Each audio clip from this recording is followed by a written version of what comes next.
Open ಆಗಿಬಿಟ್ಟಿದ್ದಿಲ್ಲ ರಾಜ್ಯ ಸರ್ಕಾರದಲ್ಲಿ. ಸಿದ್ದರಾಮಯ್ಯನ ಅವಧಿ ಕಂಪ್ಲೀಟ್ ಮಾಡಬೇಕು, 10 ವರ್ಷ.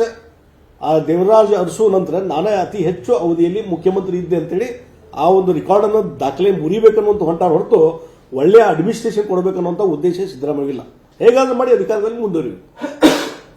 ಆ DK ಶಿವಕುಮಾರ್ ದೂರಿಟ್ಟು ಅದೆಲ್ಲ ನಡೆದ್ಬಿಟ್ಟಿದ್ದಿಲ್ಲ. ಹೀಗಾಗಿ ಇದರಲ್ಲಿ ಕಾನ್ಸಂಟ್ರೇಷನ್ ಆಗಿದ್ದರಿಂದ day to day administration collapse ಆಗಿದೆ. Law and order problem.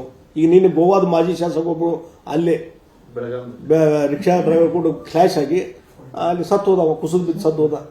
ಅಂದರೆ ಯಾರಿಗೂ ಭಯ ಇಲ್ಲ, ಕಾನೂನಲ್ಲಿ ಭಯ ಇರಬೇಕು ಮನುಷ್ಯಾಗ ಯಾವಾಗಲೂ. ಇವತ್ತು ಆ ರಿಕ್ಷಾ ಡ್ರೈವರ್ಗೆ ಅವ್ನು ಕೂಡ ಜಗಳ ಆಡಬೇಕನ್ನೋದು ಧೈರ್ಯ ಅಂತಂದ್ರೆ ಏನು ಮಾಡಿ ನಡೀತಿದ್ರಿ, ನಾ ಪಾರಾಗಿ ಬರ್ತೀನಿ, ಇವತ್ತಿಲ್ಲ ನಾನು ಮತ್ತೆ ಬೇಲ್ ತೊಗೊಂಡ್ಬರ್ತೀನಿ ನಾನು.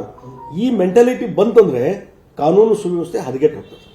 ಅದು ಇವತ್ತು ಇಲ್ಲಿ ಕರ್ನಾಟಕದಲ್ಲಿ ಆಗ್ತಾ ಇದೆ.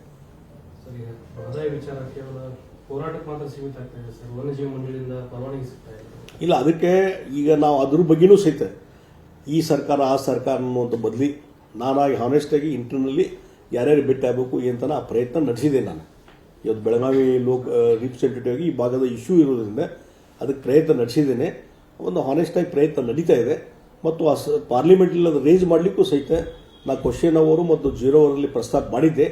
ಒಂದು ಹಂತದಲ್ಲಿ ಅದು ಪ್ರಸ್ತಾವನೆಗೆ ಮಂಜೂರಾಗಿತ್ತು, ಪ್ರಸ್ತಾಪ ಮಾಡಲಿಕ್ಕೆ ಅವಕಾಶ ಸಿಕ್ಕಿತ್ತು. ಆದರೆ ಅಲ್ಲಿ ಅಪೋಸಿಷನ್ ಪಾರ್ಟಿಯವರು ಆ ದಿವಸ ಕೆಲವೊಂದು ಬೇರೆ ಬೇರೆ ಇಶ್ಯೂಗಳ ಮೇಲೆ ಧರಣಿ ಸತ್ಯಾಗ್ರಹ ಮಾಡಿದರೆ ಅದು ನನಗೆ ರೇಸ್ ಮಾಡಲಿಕ್ಕೆ ಆಗಲಿಲ್ಲ. ಇವತ್ತು ಮತ್ತೆ ಮಾರ್ಚ್ 10 ನಂತರ ಸೆಷನ್ 1 ತಿಂಗಳು ನಡೀತದೆ. ಆ ಸಂದರ್ಭದಲ್ಲಿ ರೇಸ್ ಮಾಡ್ತೀನಿ ಮತ್ತು ಇಂಟರ್ನಲ್ಲಿ ಏನೇನು ಪ್ರಯತ್ನ ಮಾಡಬೇಕು, ಎಲ್ಲೆಲ್ಲಿ ಒತ್ತಡ ತರಬೇಕು ಆ ಪ್ರಯತ್ನ ನಾನು ಮಾಡಕತ್ತೆ.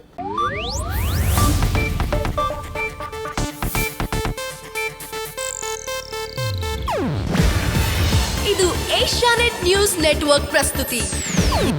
ನೀವು ನೋಡ್ತಿದ್ದೀರಾ ಏಷ್ಯಾನೆಟ್ ಸುವರ್ಣ ನ್ಯೂಸ್.